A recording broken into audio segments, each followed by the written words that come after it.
नमस्कार, मैं हूं आपके साथ प्रिया तिवारी और आप देख रहे हैं प्राइम टीवी। शुरुआत करेंगे खास खबरों के साथ। राष्ट्रीय राजधानी दिल्ली में रविवार को नेशनल डेमोक्रेटिक अलायंस शासित 20 राज्यों के मुख्यमंत्री और 18 उप मुख्यमंत्री एक दिवसीय सम्मेलन में शामिल होंगे। ये मंथन सुशासन और विभिन्न राज्यों में अपनाई गई श्रेष्ठ कार्यप्रणालियों पर केंद्रित होगा और इस अहम बैठक की अध्यक्षता खुद प्रधानमंत्री नरेंद्र मोदी करेंगे। भाजपा के राष्ट्रीय अध्यक्ष जेपी नड्डा, रक्षा मंत्री राजनाथ सिंह और केंद्रीय गृह मंत्री अमित शाह भी इस विचार विमर्श में भाग लेंगे। वहीं आपको बता दें कि भाजपा सुशासन विभाग की प्रभारी विनय सहस्त्रबुद्धे के अनुसार कॉन्क्लेव में न केवल एनडीए शासित विभिन्न राज्यों के सर्वोत्तम प्रथाओं के आदान प्रदान और शासन संबंधी नवाचारों को प्रदर्शित करने पर ध्यान केंद्रित किया जाएगा, बल्कि दो महत्वपूर्ण प्रस्ताव भी पारित किए जाएंगे। पहले प्रस्ताव में पाकिस्तान और पाकिस्तान के कब्जे वाले कश्मीर यानी कि पीओके में आतंकी शिविरों के खिलाफ भारत की हालिया सैन्य कार्रवाई ऑपरेशन सिंदूर के सफल निष्पादन के लिए भारतीय सशस्त्र बलों और प्रधानमंत्री की सराहना की जाएगी। दूसरे प्रस्ताव में आगामी राष्ट्रीय जनगणना के दौरान जाति जनगणना करने के केंद्र सरकार के फैसले पर बधाई दी जाएगी, जिसे राजनीतिक और सामाजिक रूप से महत्वपूर्ण कदम माना जा रहा है। और इसी खबर पर तमाम जानकारी के लिए हमारे साथ हमारे संवाददाता राजेश जुड़ चुके हैं। राजेश, देखा जा रहा है एक बड़ी बैठक एनडीए नेताओं की होने वाली है, इसको लेकर क्या कुछ पूरी जानकारी जो है वो सामने आ रही है? राजेश, अगर बात करें राष्ट्रीय राजधानी दिल्ली में जो बैठक होने जा रही है, तो मैं आपको बता दूं कि इसमें नेशनल डेमोक्रेटिक अलायंस शासित 20 राज्यों के मुख्यमंत्री और 18 उप मुख्यमंत्री इस एक दिवसीय सम्मेलन में शामिल रहेंगे। और साथ ही साथ आपको बता दें कि जो सुशासन है, बीजेपी सरकार का जो सुशासन है, उस सुशासन को लेकर चर्चा भी की जाएगी। साथ ही साथ आपको बता दें कि इसकी अध्यक्षता अगर बात करें तो इसकी अध्यक्षता प्रधानमंत्री नरेंद्र मोदी के द्वारा की जाएगी। साथ ही साथ आपको बता दें कि इसमें रक्षा मंत्री अगर देखा जाए तो इसमें गृह मंत्री अमित शाह और साथ में राष्ट्रीय अध्यक्ष जेपी नड्डा भी शामिल होंगे। इसके अलावा आपको बता दें कि इसमें दो प्रस्ताव भी पारित किए जाएंगे। जिस तरीके से देखा जाए तो भारत पाकिस्तान के युद्ध पर जो अगर देखा जाए तो ऑपरेशन सिंदूर जो चलाया गया था, उसको लेकर एक प्रस्ताव पारित किया जाएगा। और उसके अलावा अगर देखा जाए तो जो जातीय जनगणना है, जो भारत सरकार है, केंद्र सरकार के द्वारा जातीय जनगणना कराई जाने की पहल की गई है, उस पर भी तो जाहिर सी बात है कि ये दो प्रस्ताव पारित किए जाएंगे। साथ ही साथ प्रधानमंत्री नरेंद्र मोदी का देखा जाए तो महिमा मंडन भी इन मंथन में किया जाएगा। जी बिल्कुल राजेश, क्योंकि आप जिस तरीके से बता रहे हैं जो दो फैसले जो हैं, जो प्रस्ताव है वो रखे जाएंगे, चाहे वो ऑपरेशन सिंदूर की सफलता की बात की जाए या फिर जाति जनगणना को लेकर, लेकिन देखा जा रहा है कि ये राजनीतिक और सामाजिक रूप से क्या लगता है राजेश, ये कितना महत्वपूर्ण कदम जो है वो माना जा रहा है?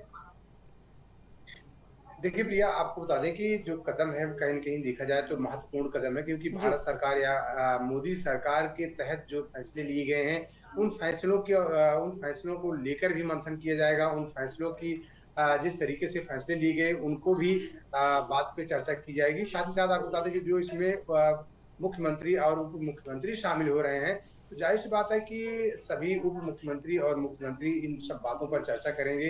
साथ ही साथ जो बीजेपी सरकार का जो तमाम अगर देखा जाए तो तमाम शासन के तहत उसका जो तमाम मुद्दे हैं, उन सारे मुद्दों पर भी चर्चा की जाएगी। तो जाहिर सी बात है कि जिस तरीके से प्रधानमंत्री नरेंद्र मोदी का कार्यकाल रहा है, उन सारी चीजों पर और साथ ही साथ जो प्रधानमंत्री नरेंद्र मोदी ने ऑपरेशन सिंदूर पाकिस्तान के खिलाफ चलाया, तो उस पर भी चर्चा की जाएगी।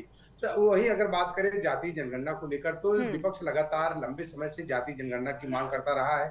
विपक्ष लगातार इस पर सवाल उठाता रहा है, यहाँ तक कि सड़क से लेकर संसद तक विपक्ष जो है जातीय जनगणना की मांग करता था। जातीय जनगणना भी अब भारत सरकार के माध्यम से होने जा रही है, तो उसको लेकर भी प्रस्ताव पारित किया जाएगा। तो ऐसे तमाम मुद्दे हैं जिस पर आज प्रधानमंत्री नरेंद्र मोदी की अध्यक्षता में आज बैठक में इस पे आज चर्चा की जाएगी। जी बिल्कुल राजेश, क्या लगता है जिस तरीके से प्रधानमंत्री नरेंद्र मोदी ये तमाम प्रस्ताव रख रहे हैं, चाहे वो अगर बात की जाए, देखा जा रहा था किस तरीके से ऑपरेशन सिंदूर की सफलता को वैश्विक स्तर पर एक संदेश देने की कोशिश की गई, जिसको लेकर प्रतिनिधिमंडल भेजा जा रहा है और लगातार देखा जा रहा है कि इस पर खास कदम जो है वो भारतीय जनता पार्टी की तरफ से उठाए जा रहे हैं, केंद्र सरकार की तरफ से उठाए जा रहे हैं। क्या लगता है चुनाव में इसका क्या कुछ खास असर जो है वो पड़ने वाला है?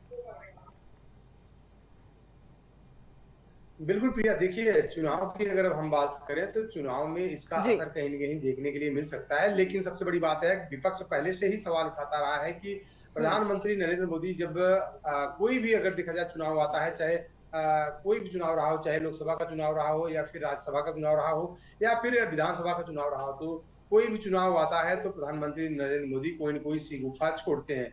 तो उसी के तहत अगर देखा जाए तो अभी मौके पर अगर बात किया जाए तो दो विधानसभाओं में, दो राज्यों में विधानसभा का चुनाव है। सबसे पहले आपको बता दूं कि बिहार विधानसभा का चुनाव है, उसके बाद उत्तर प्रदेश विधानसभा का चुनाव होने जा रहा है 2027 जी। में।